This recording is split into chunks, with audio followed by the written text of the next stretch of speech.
All right, let's get right into it. We're looking at a peace deal that was on the table just 24 hours ago, a deal that could have stopped a war.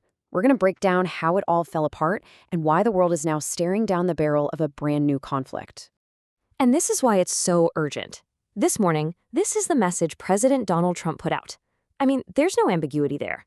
He's talking about wiping a 6,000-year-old civilization off the map. But what's so wild is that literally yesterday, the story was completely different. There was this feeling, this real hope that diplomacy was actually going to work. So what on earth happened in just one day? Well, it all came down to this one last, fragile window for peace. Even with war looking like a sure thing, there was this one final push for a deal happening behind closed doors. So after shooting down a pretty tough proposal from the US, Iran actually came back with its own 10-point peace plan. And this was a huge deal.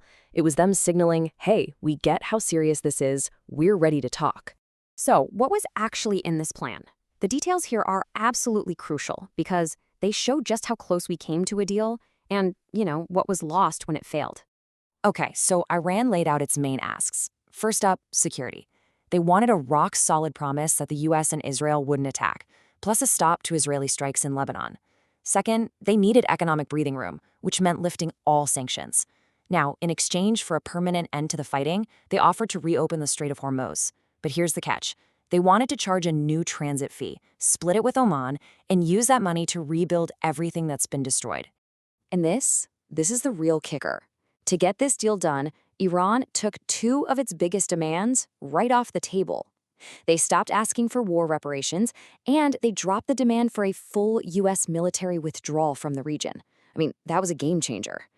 Now, to really appreciate why Iran's new offer was so significant, you have to see what the United States had offered before this, the proposal that Iran had just completely rejected. So the American plan, it was tough. It demanded a temporary ceasefire, but then Iran had to completely tear down its nuclear program, hand over all its uranium, accept massive limits on its own missiles, and cut off all of its allies in the region. It was a long list of demands. And this, right here, this really just boils it all down, doesn't it? On one side, you have Iran saying, we'll reopen the Strait of Hormuz for a real peace deal and sanctions relief. And on the other, you have the US saying, nope, reopen the strait and we'll see. Two completely different worlds. So, yeah, no surprise. Iran looked at the American plan and didn't see a negotiation. They called it a surrender document.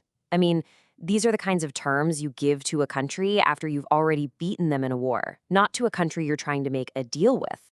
So, okay, Iran comes to the table with a serious offer, makes these huge concessions. Why did it all fall apart? What went wrong?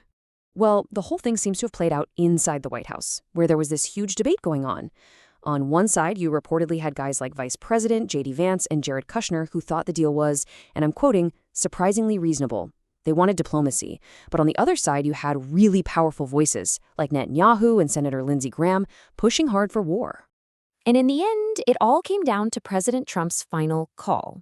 He acknowledged the offer was significant, but his final verdict was not good enough. And with just those 4 words, that window for peace, it slammed shut. And rejecting the deal wasn't just, a closed door. It was like flipping a switch. It triggered an immediate and incredibly fast escalation. I mean, the speed of this collapse is just staggering.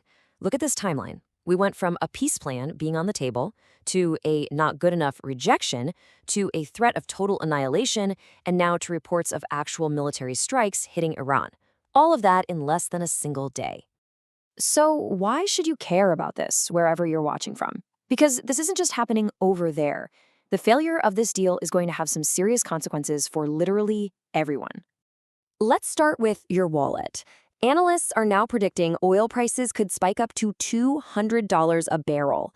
That is a shockwave that's going to hit every single gas station, every single electricity bill, all over the world. And that kind of energy crisis has a domino effect that's pretty much guaranteed.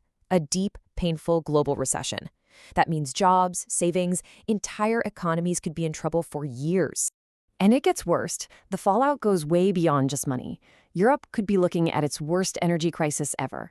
The whole Gulf region could get sucked into a much wider war, maybe even pulling in powers like Russia and China. And then, here's the darkest irony of all. The whole reason for these strikes could be to stop Iran's nuclear program, but this war might be the very thing that pushes them to build a bomb as fast as they can. And that brings us to this quote, which really just says it all. It captures Iran's whole position. They've shown they are willing to sit down and make a deal, but they've also made it perfectly clear they are not going to just surrender. Which leaves us with this final, frankly terrifying question. What we're seeing is a clash between an immovable object and an unstoppable force. So in a situation like this, where one side absolutely refuses to surrender and the other refuses to back down, how does this end in anything but a total catastrophe?